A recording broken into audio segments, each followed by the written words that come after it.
परित्राणाय साधूनां विनाशाय च दुष्कृतां धर्म संस्थापनार्थाय संभवामि युगे युगे। Very very good morning to everybody.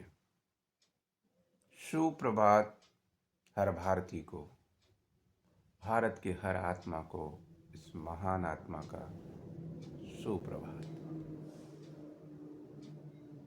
सत श्री अकाल। हम भारत के उस चरित्र के हिस्से हैं जहाँ वसुधैव कुटुंबकम की परिभाषा की बात की जाती है।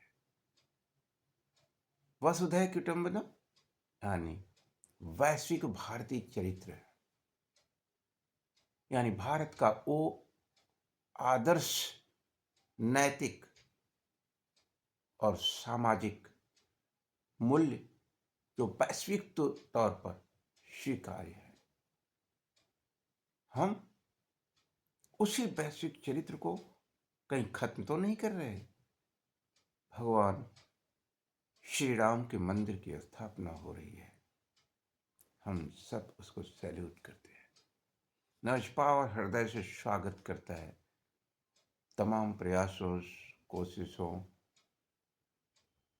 जो भगवान पुरुषोत्तम चरित्र के संस्थापक, पुरुषोत्तम चरित्र की जीवंतता की परिभाषा भगवान श्री राम के उस पुरुषोत्तम चरित्र का मंदिर जो आज स्थापित हुआ, उसे प्राण प्रतिष्ठा का मंदिर मैं नहीं मानता, गीता नहीं मानती, क्योंकि इस धरती पर ऐसी कोई जीवात्मा नहीं है, कोई धर्मात्मा इतना बड़ा चरित्र का नहीं है जिसे 12 कला या 16 कला का अवतारी कहा जा सके।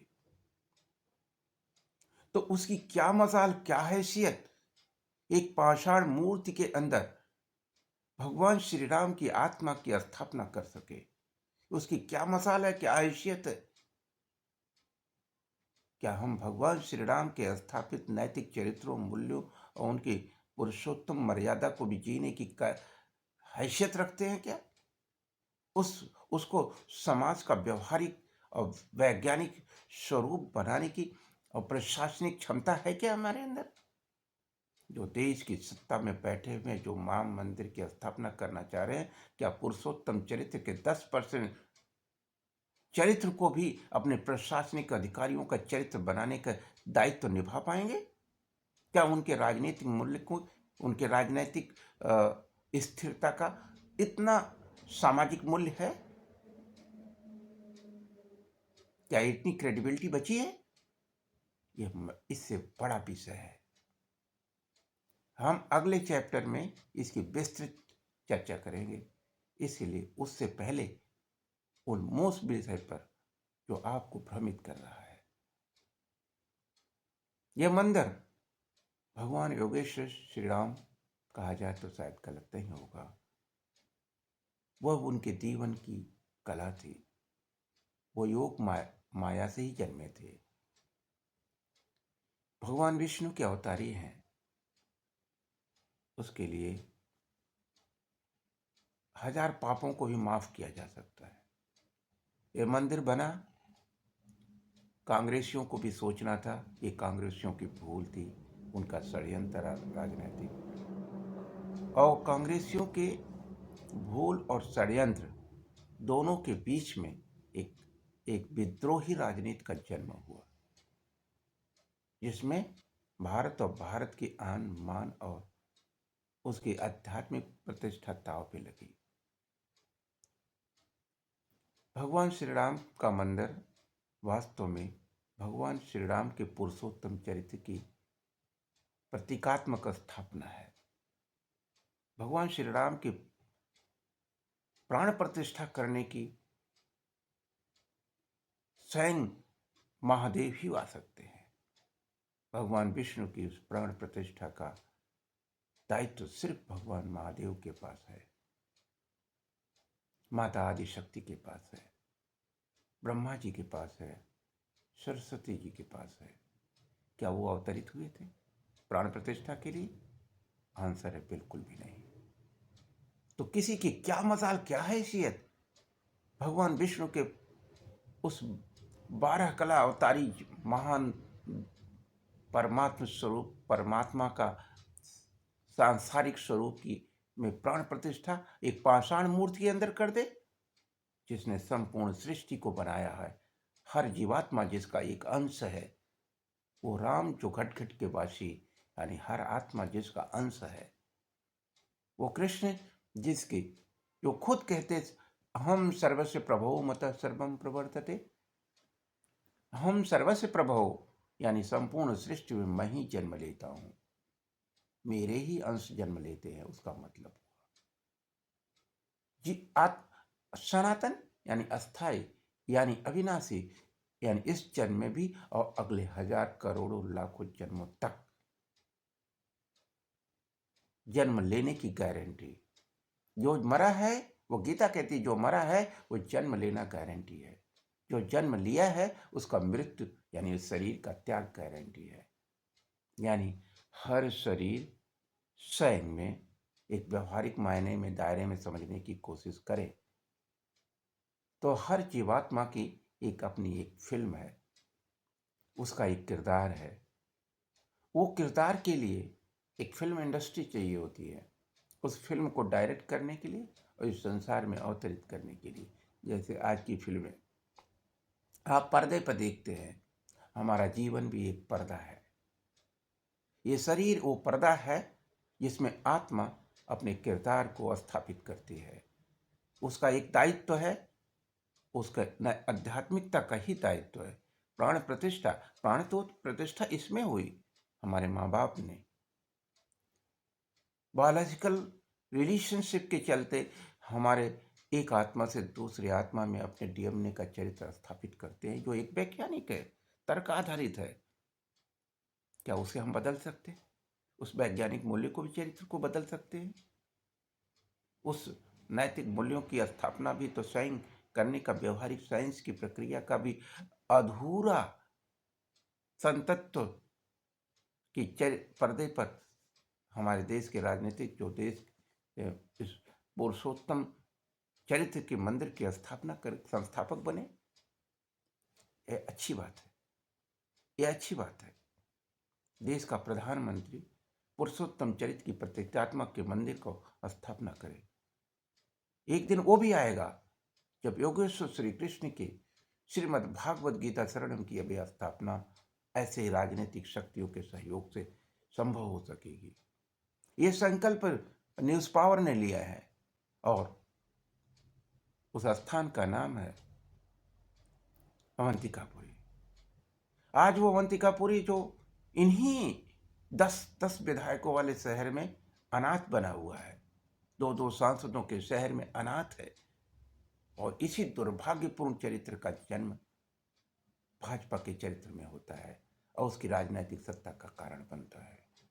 उसके राजनीतिक चरित्र क्या है, ये महत्वपूर्ण नहीं, महत्वपूर्ण है कि देश के आध्यात्मिक और राजनीतिक चरित्र के मूल्यों की को लेकर कौन चल रहा है।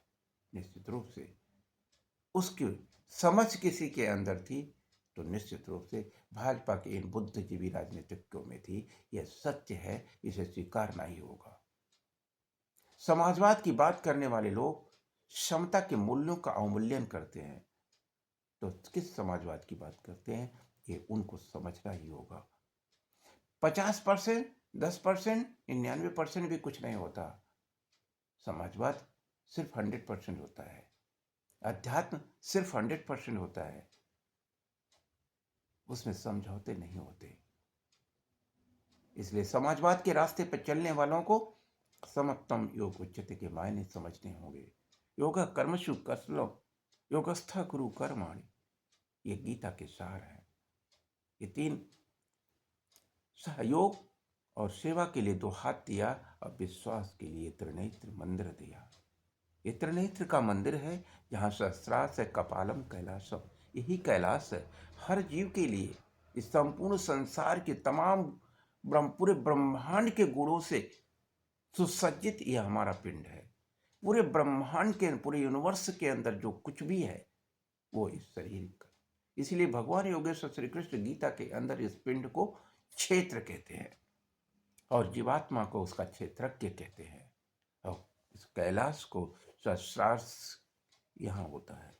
ये वैज्ञानिक सत्य है, इसे वैज्ञानिक पहलुओं पर कसा गया सत्य है। क्या इसे भी इग्नोर कर सकते हैं? तो हमें समझना क्या है, हम कहाँ भ्रमित हैं, क्या विषय है आज का? विषय सिर्फ इतना है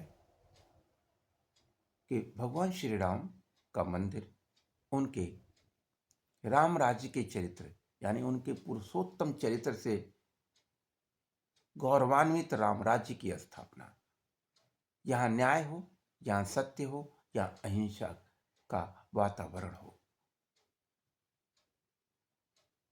बुलडोजर राजनीति के बावजूद भी क्या अहिंसा का वातावरण स्थापित हुआ? क्या बुलडोजर न्याय प्रणाली के आने के बावजूद भी क्या रामराज के उस चरित्र की जिसमें न्याय और सत्य धरती की व्यवहारिकता थी, भारतीयता की पहचान थी, क्या आज वो न्यायालयों में संभव है? क्या चपरासी से लेके न्यायालयाधीश तक उस न्यायिक दलाली के हिस्से नहीं है? क्या न्याय बिकाऊ नहीं है? क्या किसी भी तहसील के अंदर न्याय की सौदेबाजी हर पल नहीं हो रही है? गांव में होने वाली हत्याओं का जिम्मेदार लेखपाल, कानिगो, थानेदार और एसडीएम और डीएम नहीं है, एसपी साहब नहीं है, और मुकदमा चलता है, अपराधी घोषित किया जाता है एक वो जो अपराध की प्रताड़ना में अपनी जान खो चुका है, या उसके मुकदमे लड़ने में उसकी बची हुई परिवार अपनी पूरी आर्थिक शक्ति का दुरुपयोग कर डाला उस न्यायिक अदालतों के चक्कर लगाने में। अब दूसरा वो जिसने आगोश में आकर, जिसने पैसे के अहंकार में, सत्ता के अहंकार में, शक्ति के अहंकार में और न्यायालय में मिलने वाली दलाली से न्याय के आगोश में डूब करके कि हम तो न्याय खरीद ही लेंगे, पैसे से हम मर्डर भी करेंगे और न्याय भी खरीदेंगे। यह साहस किसने किया? क्या वो अपराधी नहीं जो इस बात की गारंटी देते हैं, जाओ चोरी करो, डकैती करो, हत्या करो, लूट करो, जमीन हड़पो, पड़ोसी की जमीन हड़पो, पड़ेदार की जमीन हड़पो, अपने भाई का कत्ल करो, बाप का कत्ल करो, माँ का कत्ल करो, बलात्कारी बन जाओ, न्याय तो बिकता है, तुम्हें छुटने की गारंटी है। न्याय के तमाम दलाल बैठे हुए हैं, काली वर्दी पहने, सफेद वर्दी पहने। क्या ये अपमानजनक शब्द नहीं है किसी न्यायालय के लिए? क्या इससे भी बड़ी धृष्टतापूर्ण, अन्यायपूर्ण शब्द, क्या ये चरित्र कोर्ट ऑफ कंटेम्प्ट का हिस्सा है क्या? जज साहब के सामने अपने न्याय के सच्चाई बयां करने वाले पर कोर्ट ऑफ कंटेम्प्ट चल जाता है, क्योंकि वो न्यायाधीश के अहंकार को चैलेंज कर दिया। यानी ये गुलामी की सिग्नेचर है या स्वराज की सिग्नेचर है? तमाम बुद्धिजीवी न्यायाधीश, तमाम बुद्धिजीवी वकीलों से मैं जानना चाहूँगा कि आप परिभाषित कीजिए हम किस भारत में रहते हैं। वो भारत जिसमें पुरुषोत्तम चरित्र की स्थापना का दिवस इतना बड़ा मनाया गया 22 तारीख को, क्या उसका अर्थ क्या इन न्यायालयों में नहीं दिखना चाहिए?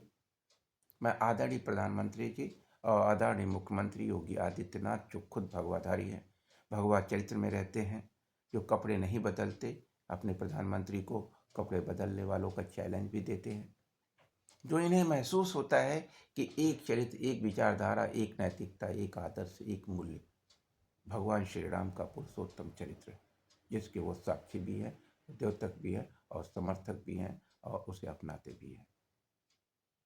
क्या ऐसा कोई कानून व्यवस्था उन्होंने स्थापित किया जिससे न्याय, सत्य और अहिंसा भारतीयता की पहचान का शागिर्द बन सके, स्वभाव बन सके और वैश्विक पहचान की मर्यादा को वापस ला सके, स्वस्थ कुटुंबकम का असली कारण बन सके?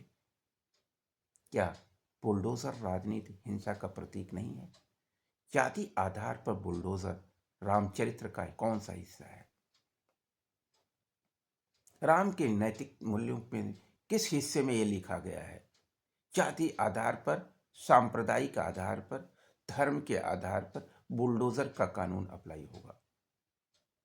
आम जन जो हजारों सैकड़ों सैकड़ों वर्षों से अपने घर, कॉलोनी, बंगले बना के रह रहे थे, वो अपराधी हो गए और उनको बिजली की मुहैया, पानी की मुहैया, वहाँ रहने की मुहैया, उस घर को संवैधानिक तौर पर, आधिकारिक तौर पर रहने का उनका अपना अधिकार देने वाली सर्टिफिकेट इशू करने वाले अधिकारी, कर्मचारी और वहाँ की तमाम संवैधानिक संस्थाएं जिम्मेदार नहीं। एक दिन बुलडोजर आता है, उन तमाम कॉलोनियों को गिरा डालता है। पूरी जिंदगी की कमाई से बनाई गई उस कॉलोनियों की कीमत कौड़ियों में खत्म कर दी जाती है, सिर्फ एक उद्योगपति को खुश करने के लिए। क्या ये रामचरित्र की स्थापना है? क्या वो अयोध्या के रामराज्य के संकेतों की स्थापना है, या उसके संदेशों का पूर्णावती है? क्या हमारे विचार का विषय नहीं है? मैं किसी राजनीतिक विषय का बात नहीं करता। जो बहुत अच्छा हुआ, एक राजनीतिक हाथ से, चूंकि भगवान श्री राम स्वयं राजा थे, यानी प्रजातांत्रिक मूल्यों के संस्थापक थे। उस राजतंत्रीय व्यवस्था में प्रजातांत्रिक मूल्यों का, प्रजातांत्रिक चरित्र की संस्थापक का नाम भगवान श्री राम था। यदि वो था तो है कहां पे? यदि वो चरित्र था तो आज है कहां पे? जो उस मंदिर की स्थापना के लिए पूरे भारत को ग्लोबलाइज कर दिया, हिंसा के मुंह में डाल दिया, मस्जिद को गिराने के लिए मंदिर की स्थापना, जो घट घट का वासी है, एक मंदिर और एक मस्जिद की जगह, जहां खुद भी आज मंदिर नहीं बना। जिस मंदिर को, मस्जिद को ढहाया गया, वो उसके प्रांगण का हिस्सा है। जो गर्भगृह है, जहां गर्भगृह कहा जा रहा था, उसे दूर बनाया गया। वहां का भौगोलिक सर्वेक्षण करने वालों की रिपोर्ट है सोशल मीडिया पर। वो सत्य है असत्य है, वो मेरा विषय नहीं है। यदि वो सत्य है तो असत्य क्या है? यदि वो असत्य है फिर सत्य क्या है? ये सब विषय है तर्क के। तर्क ही समाज को आगे बढ़ा सकता है। अंधभक्ति से हम समाज को कभी आगे नहीं ले जा सकते। ये भारत, ये सच्चाई है। योगेश्वर श्री कृष्ण 16 कला अवतारी और 12 कला अवतारी भगवान श्री राम, जो आदर्श मूल्यों, आदर्श मानव चरित्र की स्थापना किया, पुरुषोत्तम चरित्र की स्थापना किया, तो उस पुरुषोत्तम चरित्र के साथ 16 कला अवतारी योगेश्वर श्री कृष्ण अपने न्यायिक स्थापना कैसे की जाती है, न्यायिक आचरणों को अपने व्यवहारिक जीवन में कैसे उतारा जा सकता है, और न्यायिक संघर्षों में जब वो संघर्ष न्याय की स्थापना, सत्य की स्थापना के लिए, मृत्यु की परिभाषा फिर क्या हो जाती है, दंड की परिभाषा क्या हो जाती है, भगवान योगेश्वर श्री कृष्ण अर्जुन से कहते हैं। क्या कहते हैं? यदा यदा हि धर्मस्य ग्लानिर्भवति भारत, अभ्युत्थानम अधर्मस्य तदात्मानं सृजाम्यहम्। जब जब धर्म यानी सत्य, न्याय और अहिंसा की गिरावट होगी, उसमें हिंसा बढ़ेगी, सत्य कमजोर होगा, न्याय कमजोर होगा। सत्य कमजोर होगा, न्याय कमजोर होगा, यानी हिंसा बढ़ेगी। सत्य और न्याय जहां नहीं है, वहां सिर्फ हिंसा हो सकती है। हिंसा उसकी दुष्परिणामों की प्रवृत्ति है। हिंसा हो या अहिंसा, सत्य और न्याय के बीच के संतुलन को हिंसा और अहिंसा से परिभाषित किया जाता है। वह एक स्वाभाविक घटना है। जहां न्याय और सत्य संतुलित होंगे, वहां सिर्फ अहिंसा होगी। और जहां न्याय और सत्य का असंतुलन होगा, वहां सिर्फ हिंसा होगी। इसीलिए हर भारतीय का जब बच्चा जन्म लेता है, तो अभिमन्यु की तरह उसके गर्भ की पाठशाला में ही गीता का ज्ञान होना चाहिए, यानी न्याय, सत्य और अहिंसा की परिभाषा उसकी माँ की स्टोरियों में, लोरियों में सुनाई जानी चाहिए। क्या यह भारत का संस्कार बनाया गया? अयोध्या के मंदिर के नाम पर कर्मकांड और पाखंड की जो तस्वीर, भारतीयता के नाम पर आध्यात्मिकता के पर्दे पर हिंदुत्व का मुगलिया फारसी संस्कृति, मुगलिया षड्यंत्र जो व्यवहारिक बनाया गया, जिसका प्रभाव इतना था क्योंकि हम भारत के लोग मुगलिया संस्कृति के मुस्लिम समाज बन चुके थे। हमारी भारतीय संस्कृति के तमाम चाचा, काका, मामा, दादा, दादी, दादा जो आज के रिश्ते से परदादा मुस्लिम समाज का निर्माण कर चुके थे, वो उनकी बाध्यता थी, मजबूरी थी, बेबसी थी, लाचारी थी, गुलामी की। अब तो गुलाम नहीं, अब तो गुलाम नहीं, हम मुस्लिम समाज हो सकते हैं। ठीक है, जो आज का समाज है उसे नहीं पता कि उसकी पीढ़ियां दर पीढ़ियां कैसे गुलाम बनाई गई थी और कैसे मुस्लिम समाज में कन्वर्ट की गई थी। तो उसके लिए वो आज की पीढ़ियां कैसे जिम्मेदार है? कल की पीढ़ियों की जिम्मेदारियों या उनकी गलतियों या उनकी मजबूरियों और बेबसी का दुष्परिणाम आज का समाज, जो भारतीय समाज है, चाहे वो मुस्लिम हो, ईसाई हो, पारसी हो या भारतीय सनातनी चरित्र के लोग हों, जिसके ऊपर मुगलिया क्रूरता का इतिहास, वह हिंदुत्व का इतिहास है। जहां कर्मकांड है, पाखंड है, वहां क्या है? क्रूरता है, अन्याय है, व्यवहारिक अन्याय है, व्यवहारिक क्रूरता है, बलात्कार है, षड्यंत्र है, अत्याचार है, शोषण है। क्या हम इस भारत की बात करते हैं पुरुषोत्तम के साम्राज्य में, जहां वे पुरुषोत्तम के मंदिर की स्थापना होती हो, वहां पर हम अन्याय, अत्याचार, कर्मकांड, पाखंड, शोषण, अन्यायालय बनाना चाहते हैं, अन्यायों का मंदिर बनाना चाहते हैं। जिस तरह से आप देख रहे हैं ना, मच्छरों से बचने के लिए ये मच्छरदानी जरूरी है। हमने गीता के, हाँ, न्यूज़ पावर के पास इतने अभी संसाधन नहीं है मित्रों। सुबह के 5 बजे ये वीडियो बनना शुरू हुई। कारण है कि इसमें बिल्कुल शांति है, लोननेस है। अभी कुछ देर बाद तमाम वॉइस आने लग जाएंगी तो हमारी वीडियो नहीं बन पाती। अपने सामाजिक और आर्थिक जिम्मेदारियों के लिए नौकरी भी करनी पड़ती है, और शोषण वाली नौकरी, प्राइवेट नौकरी। हम दिल्ली एनसीआर की प्राइवेट नौकरी छोड़ करके यहाँ आए हुए हैं, अपने बुजुर्ग माँ बाप के साथ, उनके बुढ़ापे को लाठी बनने।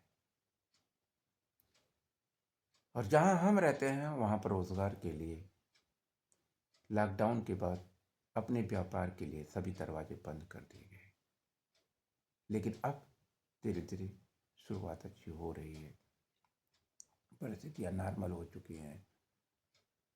लेकिन रोजगार महंगाई को खा चुका है, या महंगाई रोजगार को खा चुकी है।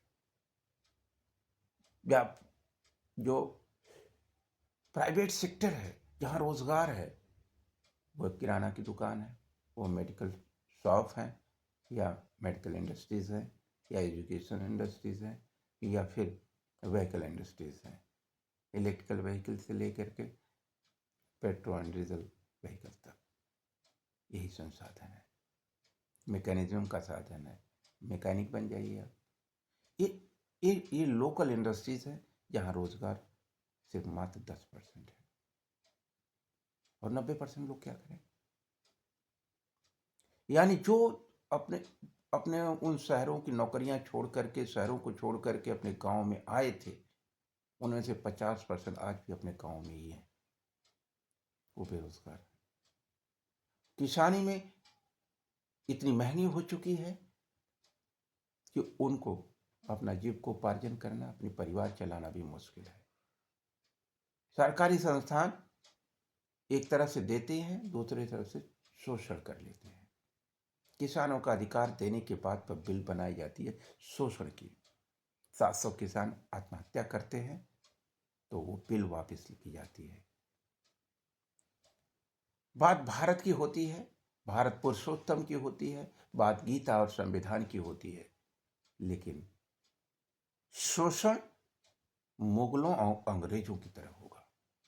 आज प्राइवेट सेक्टर, आप व्हीकल इंडस्ट्री के अंदर चले जाइए, 7 से लेकर 10,000 वहां पे सैलरियां हैं, 12 घंटे की नौकरियां हैं, और संस्कार और संस्कृत के लिए कोई जगह नहीं है, न्याय सत्य और अहिंसा के लिए कोई जगह नहीं। उनका मानना है कि हिंसा सिर्फ जब तक मर्डर न हो जाए तब तक हिंसा नहीं है।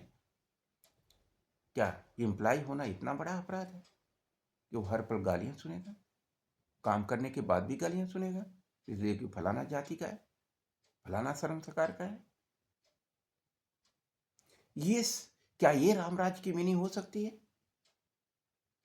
क्या हम जब पुरुषोत्तम के मंदिर के संस्थापक के समर्थक हैं तो क्या अन्याय, अत्याचार और हिंसा को अपने चरित्र का हिस्सा बना सकते हैं?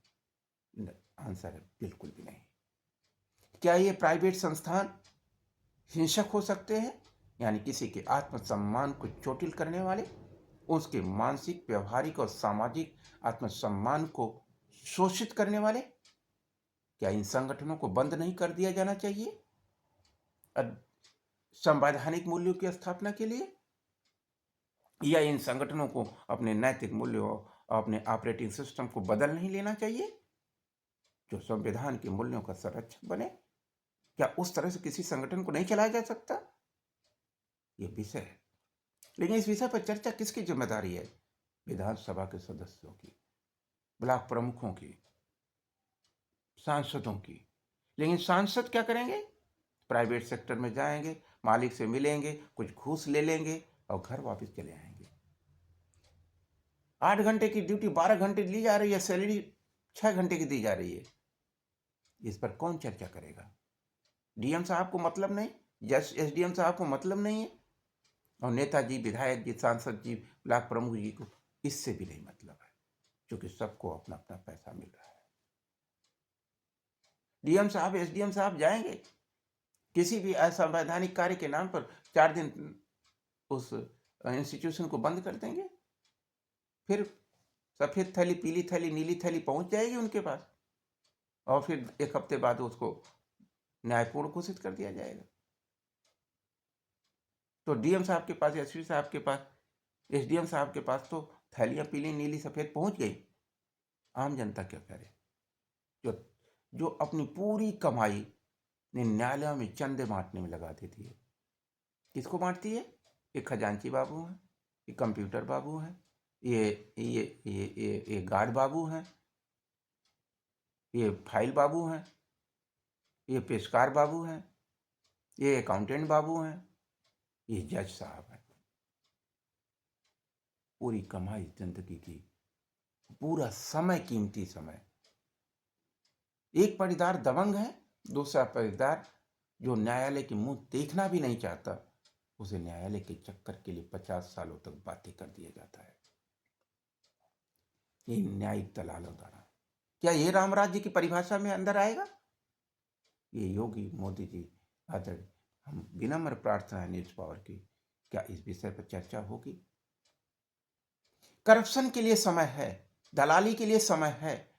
डीएम साहब का कहना है, आदरणीय डीएम, आजमगढ़ की बात कर रहा हूं, मैं खुद डीएम साहब से अपील किया कि वास्तव में न्याय को सुनिश्चित करना चाहते हैं साहब, तो महीने में 1 दिन न्याय पर चर्चा का भी दिन होना चाहिए, यानी जुडिशियल रिव्यू का भी दिन होना चाहिए, कि पूरे महीने में हमारा तमाम जुडिशियल डिपार्टमेंट ने मिलकर कितने मुकदमों पर जब बहस हुई और कितनों पर फैसले आए और कितने पेंडिंग रह गए, और पेंडिंग रहे या जिन पर फैसले हुए तो क्या वो बिना दलाली के हुए,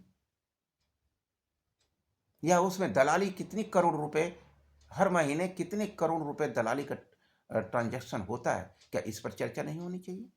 हर जिले में, हर न्यायालय के अंदर कितने करोड़ रुपए की दलाली का मैटर आता है? क्या इस पर चर्चा नहीं होनी चाहिए? क्या ये संगीन अपराध नहीं है? क्या ये राष्ट्रद्रोह नहीं होना चाहिए? क्या ये कोर्ट ऑफ कंटेम्प्ट का सबसे संगीन अपराध नहीं होना चाहिए? जो व्यवहारिक कोड ऑफ कंटेम्प्ट है, यानी जो कोड की अवमानना है, कोड के नैतिक मूल्यों की नीलामी है। क्या यह रामराज्य का हिस्सा नहीं है? क्या पुरुषोत्तम चरित्र यहाँ पर इन न्यायाधीशों पर, इन दलालों पर अप्लाई नहीं होता? ये काली वर्दी पहनने वाले हमारे वकील भाइयों पर अप्लाई नहीं होता? क्या ये सिर्फ जय श्री राम सिर्फ रामचरित्र की स्थापना हो जाएगी, पुरुषोत्तम की स्थापना हो जाएगी? ये हमारा साम्राज्य रामराज्य कहलाएगा? 90 साल की उम्र में कोर्टों की दलाली का शिकार होने वाले आम आदमी पर, उसके पिता, उसके पुत्र, उसकी अगली पीढ़ियों पर क्या संस्कार जा रहा है? ये कोर्टों में बैठे हुए लोग बता पाएंगे? ये आदरणीय मुख्यमंत्री, आदरणीय प्रधानमंत्री, तमाम सेक्रेटरीट के लोग जो कानून बनाते हैं, कानून के संस्थापक बनते हैं, सफेद पोष एडमिनिस्ट्रेटर बनते हैं, क्या वह वास्तव में रामराज्य के उस संकेत का, उस चरित्र का 1% भी हिस्सा अपने दायित्व, अपने चरित्र में अपनाते हैं क्या? क्या इस विषय पर चर्चा नहीं होनी चाहिए? ये मुर्दा जिंदी लाशों का दायित्व निभा रही है मीडिया, मेन स्ट्रीम मीडिया के नैतिक मूल्यों पर क्या चर्चा नहीं होनी चाहिए? क्या ईवीएम के मालिक, चुनाव आयोग अपने नैतिक मूल्यों के लिए संघर्ष कर रहे हैं? क्या उनके अंदर एक भी रामराज्य का चरित्र जिंदा है? क्या ईवीएम रामराज्य के मूल्यों में स्थापित है? ईवीएम को ऑपरेट करने वाला जो है चुनाव आयोग अपने नैतिक दायित्वों पर खरा उतर रहा है? आंसर है बिल्कुल भी नहीं। क्या समाज के विश्वास को खोल करके संवैधानिक संस्थानें सामाजिक मूल्यों की स्थापना कर सकती हैं? आंसर है बिल्कुल भी नहीं। क्या रामराज्य ऐसे मिलेगा? आंसर है बिल्कुल भी नहीं।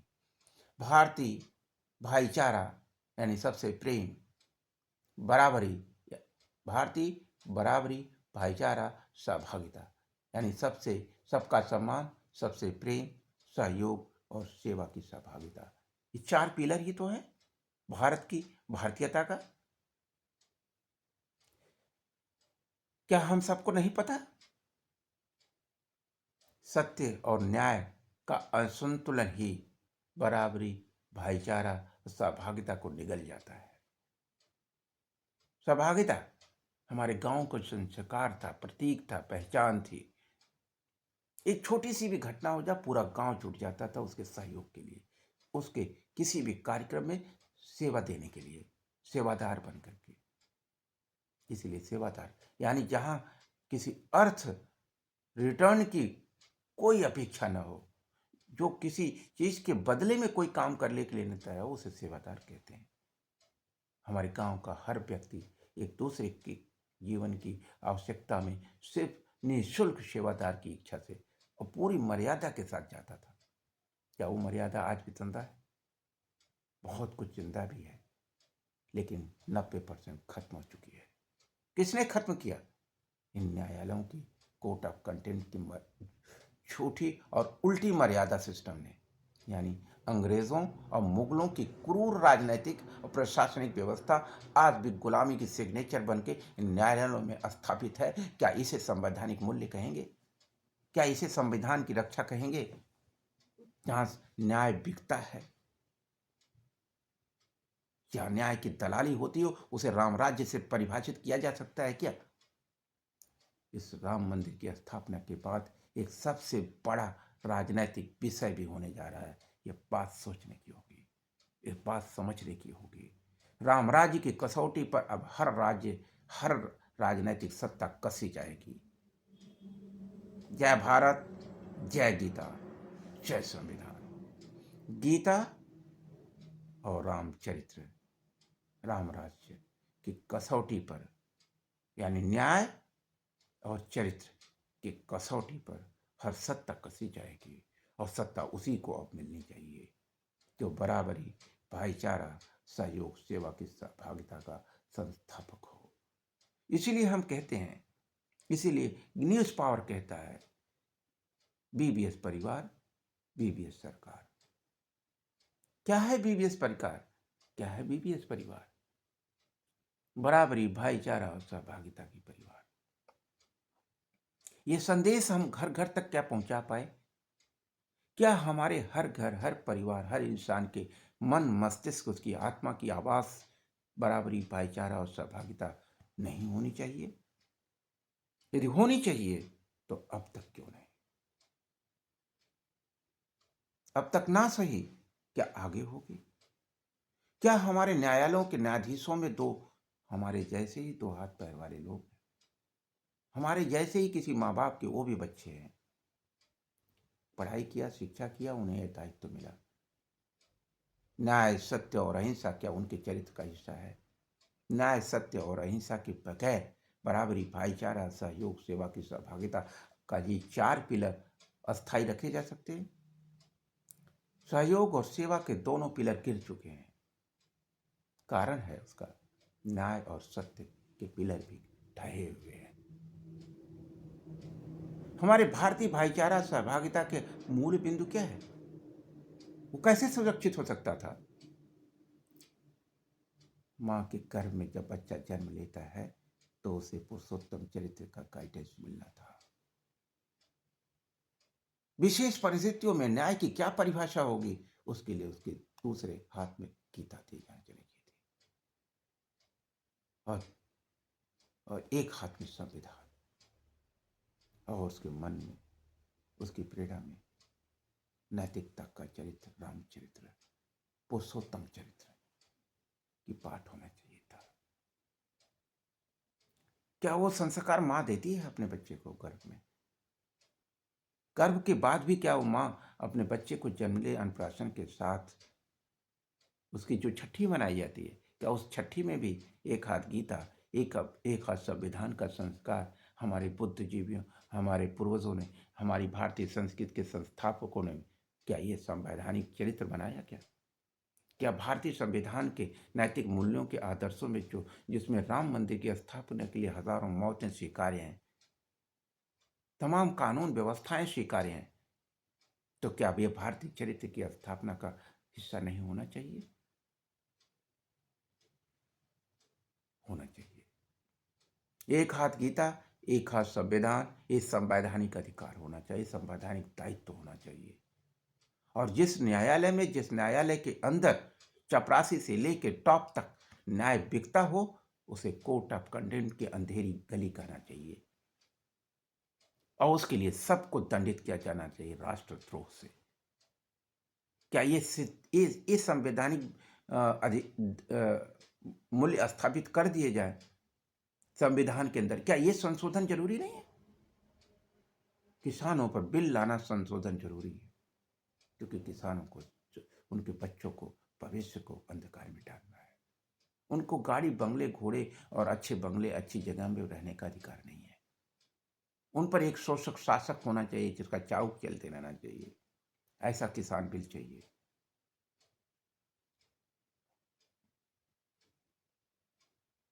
कार में चलने वाला गलती करेगा और सजा मिलेगी 6वीं, 7वीं, 8वीं, 10वीं पास ड्राइवर को। ट्रक ड्राइवरों पर पॉलिसी आएगी, सारी जिम्मेदारी उन पर, ट्रक मालिकों पर कोई जिम्मेदारी नहीं। ये रामराज्य का है? ये एग्जाम्पल है। ट्रक वालों के लिए, ट्रक ड्राइवरों के लिए जो कानून लाया गया, क्या वो रामराज्य का हिस्सा है? किसानों पर जो बिल लाई गई, किसान बिल जो लाई गई थी, क्या वो रामराज्य का हिस्सा है? 700 किसानों की मौतों से उत्पन्न जो पीड़ा है, वो वापस की जा सकती है। जो एजुकेशन बिल लाई गई, क्या भारतीयता की प्रतीक है? क्या रोजगार का कारक बन सकती है? क्या इंस्ट्रूमेंटल पॉलिटिकल एजुकेशन सिस्टम लाया जा रहा है, जिसमें असली एजुकेशन को खत्म किया जा रहा है? बहुसंख्यक समाज को गंवार, जाहिल और बुद्धिल बने रहने की बाध्यता पैदा की जा रही, एक ऐसी एजुकेशन सिस्टम। फिर वही जाति व्यवस्था, तुम हरदन हो इसलिए चमड़ी का काम करो, तुम यादव हो इसलिए दूध का काम करो। क्या उस व्यवस्था की तरफ हम बढ़ रहे हैं? क्या हमारा यादव समाज या ST SC OBC माइनॉरिटी के लोग जाति आधार पर अपने कर्म को निर्धारित करेंगे, या भारतीयता के न्यायिक संवैधानिक मूल्यों के आधार पर? क्या राम राज्य की परिभाषा कैसे परिभाषित होगी, यह तय करना होगा। जय भारत, जय गीता, जय संविधान।